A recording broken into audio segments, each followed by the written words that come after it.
आसामनि बारग' आयेन आफादगिरि एसेम्बलि सिङाव जथुम्मायाव जेनेबा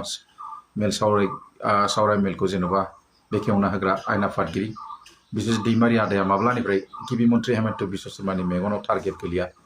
बेखौ गोबां मानसियानो जाज खालामाखै किन्तु आङो बेखौ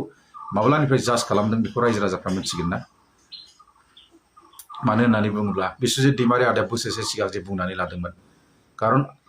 मिडियानि टेलिभिजननि द्वाराय गेजेरजों जामबुंनि गेजेरजों बुंदोंमोन जे जिहेतु आसामनि गिबि मन्थ्रि जानो आहाबो क्वालिटि दङ आरो गोबां मानसियानो आंखौ बुंबाय थादों आरो उत्साहित होगासिनो दङ चान्स मोनोबाथ' जानायनि मोनसे चान्स थायो आहाबो बे बाथ्राखौ बिथाङा बुंनानै लादोंमोन आं सानदोंमा बिनि थाखायनो बे जोबोद गाज्रि खालाव गोलैदों खारन बे टारगेटखौ हेमन्त बिश्व शर्माया बिनि टारगेटखौ मोनथिनानै जे हजम खालामनो हायाखै गतिके नोंथांमोना मोनथिगौ दाख्लै थांनाय विधानसभा इलेक्शनाव जाहाथे बिनि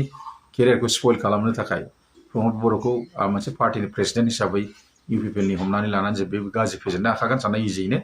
बेजों होजाबनानै जायफोर टिकेटखौ बेयाव गेलेहोदोंमोन जेनेबा बिश्वजित दैमारि बिथांखौ खारन बिश्वजित दैमारियाबो मिथिगौ जे बाथ्राखौ खिन्थु बुंनानै लानो हायाखै बेसारा किन्तु जिहेतु मोनथिनो मोननाय मथेब्ला जोबोद दुखु गोनां किन्तु आदा प्रमदाबो जेनबाय दा बिहा देरहाबाय हेमन्त बिश्व शर्मानि थाखाय बेनो मोनसे काल साफिदों आरो मोनसे बाथ्राखौ मिथिगौ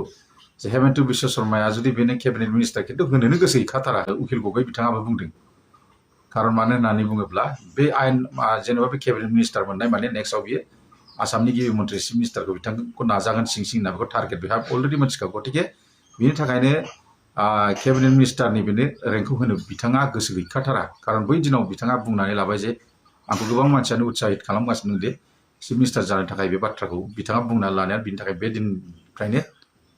जे बिथाङा हेमन्त बिश्व शर्मानि नोजोराव खाल गोलैदों आरोखि आंबो सानदोंमोन गोलैखाबाय नों दिनैनिफ्राय गैखाला किन्तु बाथ्राया थार जाबाय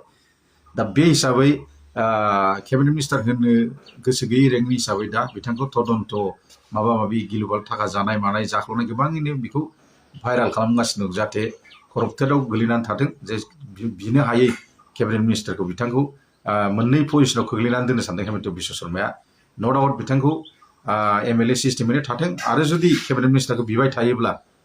जाहाथे बिथांखौ बै तदन्त फुरा बेजों माबानानै फादिल खालामनानै बेखेवना होनानै जाहाथे बेखौ गोदो होनानै दोननाय जाहाथे बियैनो साहस हायै बे सिस्टेमखौ खालामदों आरो गिबि मन्थ्रि हेमन्त बिश्व शर्माया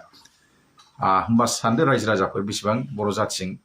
नासयलायो आरो मा सिस्टेमै बर' जाथिखौ बाहायो ओंखायनो रायजो राजाफोर गोसोआव लाखि मोनसे बाथ्राखौ जोंनि बर' नेताफ्रा बांद्राय उइकनि थाखायनो बेबायदि पजिशनाव गोलैदों मानो होनना बुङोब्ला आं बिजेपियाव थांगौमोन किन्तु आं बिजेपियाव थांनाय लोगो लोगो डाइरेक्ट हेमन्त बिश्व शर्माजों फाटाफाटि फाइट जागौमोन बिनि थाखायनो आं गोसोआव